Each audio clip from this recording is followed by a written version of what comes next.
Hai, apa kabar semuanya saudara? Saya berdoa saudara dalam keadaan baik, sehat, dan penuh dalam anugerah kasih sayang Tuhan. Setelah kemarin kita membahas mengenai rahasia meraih kesuksesan dalam hidup di bagian yang pertama, hari ini kita akan membahas di bagian yang kedua. Mari tundukkan kepalamu, kita mau bersatu dalam doa. Hati kami limpah dengan ucapan syukur, kami bersyukur untuk hari yang baru. Kami bersyukur untuk kasih dan setiamu. Terima kasih Tuhan, Engkau baik. Engkau setia dan tidak pernah berkesudahan. Kami mau duduk diam dengar firman-Mu, berbicaralah melalui hamba-Mu, sebab kami siap untuk mendengarnya. Dalam nama Tuhan Yesus, setiap kita sama-sama dengan iman kita yang siap diberkati, kita boleh katakan amin. Mari sama-sama kita akan belajar kebenaran firman Tuhan. Kita akan masuk kepada bagian yang kedua. Mengapa Daniel dapat dipakai Tuhan dengan luar biasa. Mengapa pemerintah sudah berganti, raja berganti, tapi tetap Daniel yang memimpin. Nah itu kan pertanyaan besarnya. Ada kecemerlangan dalam hidup Daniel. Ada hal yang indah dalam hidup Daniel. Minggu lalu kita atau beberapa hari lalu kita membahas mengenai Daniel memiliki ketetapan hati. Nah hari ini kita akan membahas apa yang menjadi karakter penting dari Daniel. Yang kedua adalah Daniel memiliki kerendahan hati. Daniel 2, 26, 28. Bertanyalah raja kepada Daniel yang namanya Belsasar. Sanggupkah engkau memberitahukan kepadaku mimpi yang telah kulihat itu? Dengan maknanya juga. Daniel menjawab katanya kepada raja. Rahasia yang ditanyakan Tuhanku raja tidaklah dapat diberitahukan kepada raja oleh orang bijaksana. Oleh ahli jampi, orang berilmu atau ahli nujum. Ayat 28. Tetapi saya suka banget. Di surga ada Allah yang menyingkapkan rahasia. Ia telah memberitahukan kepada Tuanku Raja Nebukadnezar. Apa yang akan terjadi pada hari-hari yang akan datang. Mimpi dan penglihatan yang Tuanku lihat di tempat tidur ialah ini. Padahal Daniel sudah mendapatkan arti dari mimpinya. Kalau Daniel pengen take credit atau pengen ngambil kemuliaan istilahnya, maka Daniel nggak akan bilang di surga, no, dia akan sebut langsung aja. Tetapi Alkitab katakan ayat yang ke-20, tetapi di surga ada Allah. Karena kerendahan hati Daniel lah yang menarik promosi, yang menarik berkat, yang menarik pemakaian Tuhan. Yakobus 4 ayat 6 berkata demikian. Allah menentang orang yang congkak, tetapi mengasihani orang yang rendah hati. Salah satu kunci penting untuk meraih berkat dan mukjizat adalah kesiapan untuk merendahkan diri. Saya ulang lagi. Salah satu kunci penting untuk meraih berkat dan mukjizat adalah kesiapan untuk merendahkan diri. Tulis di kolom komentar bilang kunci penting untuk meraih berkat dan mukjizat adalah kesiapan untuk merendahkan diri. Apa maksudnya? Maksudnya gini, kita siap. Kita nggak takut orang mau buat apa. Karena kita tahu. Karena saya mau bilang sama saudara, orang yang siap merendahkan dirinya gak dapat direndahkan oleh siapapun. Orang yang udah gak mikirin namanya lagi tapi Tuhan aja gak akan pusing. Karena dia tahu Tuhan sanggup memakai dia. Matius 23 ayat yang ke-12 bilang demikian. Barang siapa meninggikan diri, ia akan direndahkan. Barang siapa merendahkan diri, dia akan ditinggikan. Cara kerja surga beda sama cara kerja dunia. Kalau dunia bilang, oh lu harus tunjukin lo siapa. Kalau nanti orang gak tahu. Tapi kalau cara kerja surga justru bilang, udah rendahkan diri. Nanti Tuhan punya cara yang paling hebat. Lukas 18 ayat yang ke-14 bilang demikian. Aku berkata kepadamu, orang ini pulang ke rumahnya sebagai orang yang dibenarkan Allah. Orang lain itu tidak. Sebab barang siapa meninggikan diri, ia akan direndahkan. Dan barang siapa merendahkan diri, ia akan ditinggikan. Seorang hamba Tuhan namanya Edwin Louis Cole pernah berkata demikian. Kerendahan hati mendahului berkat. Saya mau tanya sama jemaat renungan singkat kerinduanku church ini. Air itu turun dari bawah ke atas apa dari atas ke bawah? Air itu dari atas ke bawah ya, turun. Demikian juga dengan berkat dari Tuhan. Berkat dari Tuhan itu dari atas ke bawah. Apa artinya Pak Pendeta? Artinya orang kalau merendahkan diri akan melihat berkat Tuhan dinyatakan. Daniel 2, 48, 49 bilang demikian. Lalu raja memuliakan Daniel. Dianugerahkannya dengan banyak pemberian yang besar. Dan dibuatnya dia menjadi penguasa atas seluruh wilayah Babel. Dan menjadi kepala semua orang bijaksana di Bible. Tuhan mengaruniakan berkat melalui raja. Banyak pemberian yang besar. Dijadikan penguasa. Tapi saya suka respon dari Daniel ayat yang ke-49. Atas permintaan Daniel. Atas permintaan Daniel. Raja menyerahkan pemerintahan wilayah Babel itu kepada Sadrak, Mesak, dan Abednego. Sedang Daniel sendiri tinggal di istana raja.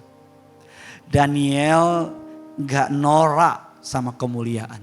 Daniel gak pengen naik sendiri. Ada beberapa hal yang bisa kita pelajari. Yang pertama adalah Daniel memikirkan temannya. Yang kedua, Daniel lebih memilih kesunyian. Karena kalau meminta di wilayah Babel dia akan menjadi penguasa di daerah tersebut. Tapi dia tinggal sendiri di istana raja. Untuk apa? Saya yakin Daniel memiliki fokus yang lain. Orang yang gak tertarik sama kemuliaan tapi tertarik sama Tuhan. Maka kemuliaan akan mengejar dia. Orang yang tertarik sama kerendahan hati. Maka hal-hal besar akan mengejar dia. Karenanya Bapak Ibu jemaat yang dikasihi oleh Tuhan. Suatu hari saya teringat ada orang-orang yang ya istilahnya lomba sombong. Lomba sombong. Jadi mereka kumpul, mereka saling membanggakan anak mereka. Dia bilang, wow anak saya itu pengusaha. Kemana dia jalan orang bilang bos. Yang satu gak mau kalah sombong. Dia bilang anak saya itu jenderal. Kemana dia jalan orang bilang siap jenderal. Waduh. Yang satu anaknya Bapak Ibu karena hamba Tuhan. Gak mau anak saya itu pastor katanya. Kemana-mana orang jalan panggil father. Lewatlah orang Bapak Ibu yang anaknya ya istilahnya gak sukses gitu. Tapi anaknya ini perempuan ya yang terkenal perempuan gak baik gitu. Jadi kalau kemana-mana pakai baju yang seksi. Jadi dia bilang daripada ribut dia, anak saya lebih hebat. Kamu dipanggil apa? Bos. Kamu dipanggil apa? Jenderal. Kamu dipanggil apa? Father. Anak saya, cantik. Kemana-mana pakai baju seksi. Laki-laki kalau dia lewat, oh my God. Jokes bapak-bapak ya saudara ya. Tapi yang mau saya bilang sama saudara adalah Tuhan selalu punya cara untuk berkati kita. Bilang amin. Tuhan selalu punya cara untuk promosiin kita. Karenanya rendah hati lah. Rendah hati. Rendah hati itu sikap hati. Jangan sampai kepala kita lebih besar daripada hati kita. Apa maksudnya? Maksudnya gini. Jangan sampai hati kamu itu kecil, kepala kamu gede. Artinya apa? Ini yang mimpin, bukan ini yang mimpin. Artinya apa? Sombong, ngerasa mampu, ngerasa hebat. Dan ini Roh Kudus gak saudara biarkan mimpin. Dalam pengalaman saya jadi hamba Tuhan, kadang-kadang pengalaman menggantikan ketergantungan sama Tuhan. Dalam pengalaman saya mengikuti Yesus, kadang-kadang banyak orang ketika miskin cinta Tuhan. Ketika susah cinta Tuhan. Tapi giliran udah kaya, punya jabatan, lupa sama Tuhan. That's why Tuhan suka kasih izinkan masalah terjadi. Untuk apa? Agar kita terus nempel sama Tuhan. Agar terus kita ngandalin Tuhan. Terus di kolom komentar bilang demikian. Saya mau rendah hati. Karena rendah hati akan menarik berkat. Musuhnya orang sombong adalah Tuhan. Dan sahabatnya orang rendah hati adalah Tuhan. Doa saya menyertai saudara. Hari ini kita belajar sesuatu yang penting. Rendah hati. Bapa dalam surga, dalam nama Tuhan Yesus, urapi umat-Mu, berkati mereka. Ajar kami rendah hati Tuhan. Ajar kami mencari Tuhan. Ajar kami mengandalkan Tuhan. Ajar kami menyadari semua yang kami miliki datang dan berasal daripada Tuhan. Berkat-Mu atas umat-Mu melimpah sepanjang hari ini. Dalam nama Tuhan Yesus. Sama-sama dengan iman kita mau datang sama Tuhan. Kami bawa penyembahan kami. Haleluya. Ku tak membawa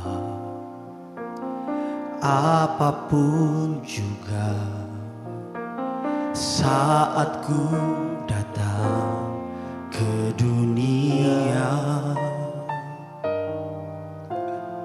Ku tinggal semua. Pada akhirnya saat ku kembali ke surga, ku tak membawa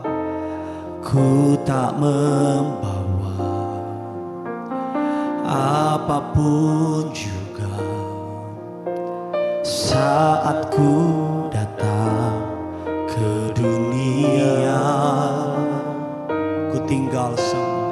Ku tinggal semua pada akhirnya saat ku kembali ke surga. Inilah yang ku punya, hati sebagai hamba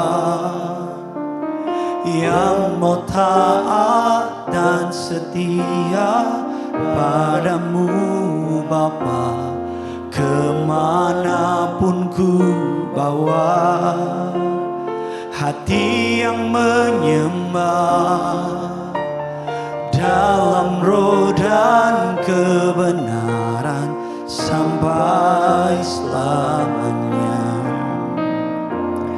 Inilah yang ku punya, hati sebagai hamba yang mau taat dan setia padamu Bapa, kemanapun ku bawa, hati yang menyembah dalam roh dan kebenaran sampai selamanya. Dalam roh dan kebenaran sampai selamanya. Dalam roh dan kebenaran sampai selamanya. Yang punya surga, crazy in love with you.